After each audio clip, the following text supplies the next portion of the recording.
What's going on, everybody? Real quick, I wanted to make a video talking about the Xbox Scorpio because that was an amazing announcement, amazing piece of hardware, amazing claims, amazing everything. So let's get straight into it. First of all, I want to say that the Xbox coming out with the new system with that much power is a win for everybody.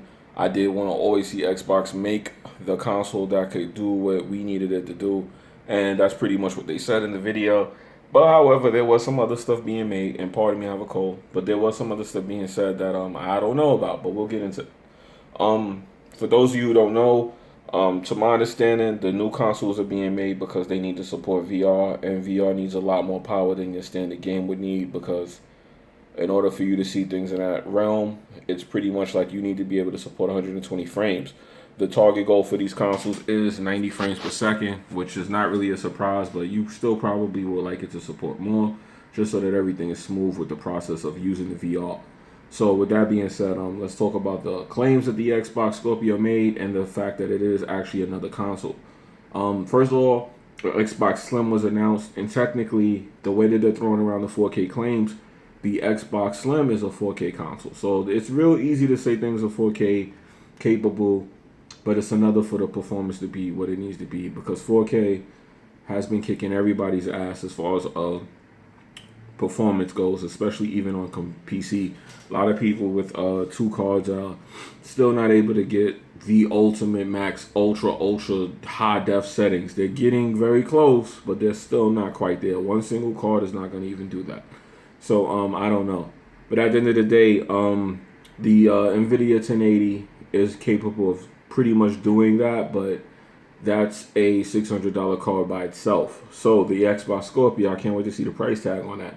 It's probably going to have to be about $600 as well. Now, let's talk about the fact that it actually is not an Xbox One. It is a new console. It's not an upgraded Xbox One. It was confirmed to be a brand new console. So the people who own Xbox Ones, you do have to understand this is not an Xbox One. However, the good thing is right off the back, they're just telling you that everything that they have planned for Xbox One carries over to this console. It's going to fully support Xbox One. So it's pretty much what I'm thinking is if you have digital games or disc, they'll work on this new Xbox because it's going to have the same Xbox Live pretty much. And it's going to have support for those discs. And the games are going to come out on disc because Blu-ray is capable of way more than what they're using it for. But it also depends on the class of Blu-ray that they use. To my understanding, they don't try to make games bigger than 80 gigs due to the fact that people still download and they want things to go digital. So they don't want you to have a game that's like 150 gigabytes that you have to download because there's people that would probably take weeks to get that to download. Yes, there's still a lot of people out there like that. So those things have to be kept in mind, and that's why they try to keep games within a certain amount of gigs because they know people will download them and it will take a long time and people just will not be able to download those games. So that's why they do that. So this console is going to be able to do a lot more. So let's talk about the 4K claims. Now, they are emphasizing 4K unlimited power.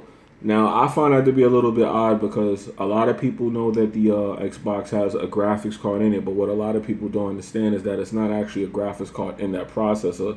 It's something called an APU, which is a processor with graphic cores on it. That's exactly what it is. So, APU, which is a CPU and a GPU combined, is not as powerful as a NVIDIA 1080. So let's put it like this. If I have an 8-core graphics processor in my computer and somebody has, better yet, I put it like this.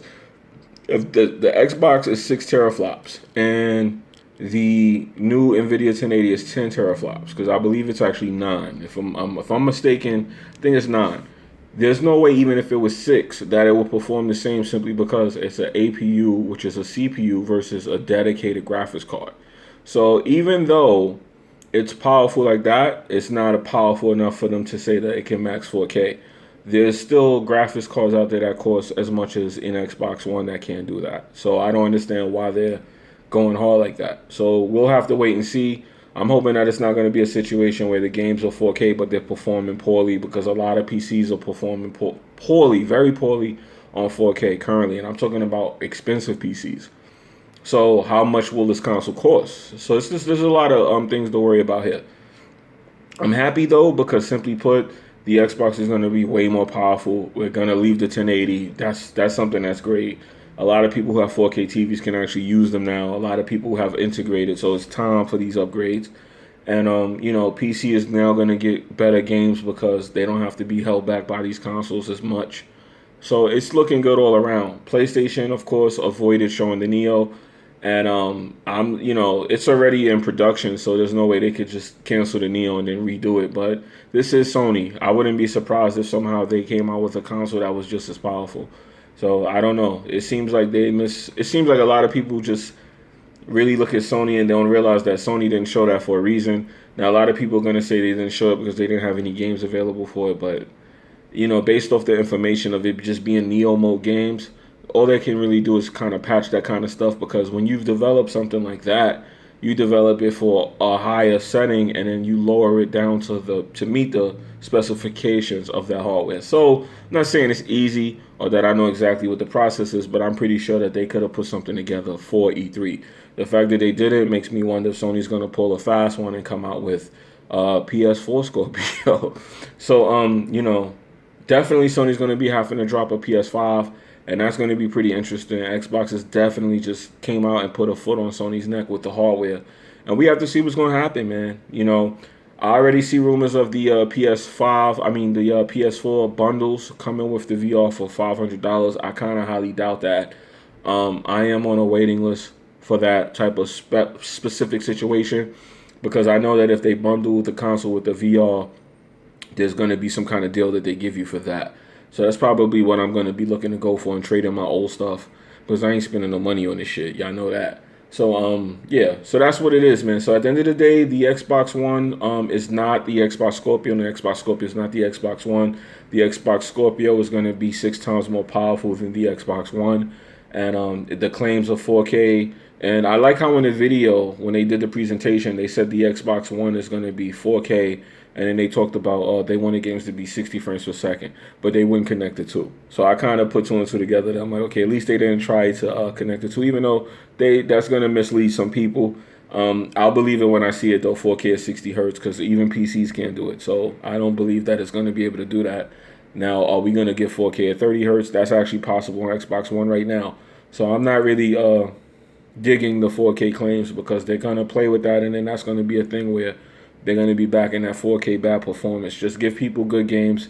Give them good quality. You got the power to make the games better, because a lot of the games that are good are short. And this is all due to, like I said, the limitations of how much information they want to put on the actual finished game, due to the fact that if the game is too big, then they cannot give it as a download.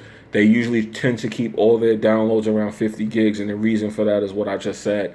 A lot of people have to download these things and they don't have fast internet. So they have to be reasonable for that, or they'll kill their market of digital. So with that being said, let me know what you guys think in the comment section, man. I'm out here, like I said, E3. This is day one. I'm getting ready to go up there, watch them cut the ribbon. I'm going to record all of that and have some videos up here. But some of these videos I can't post until I get home so I can edit them properly.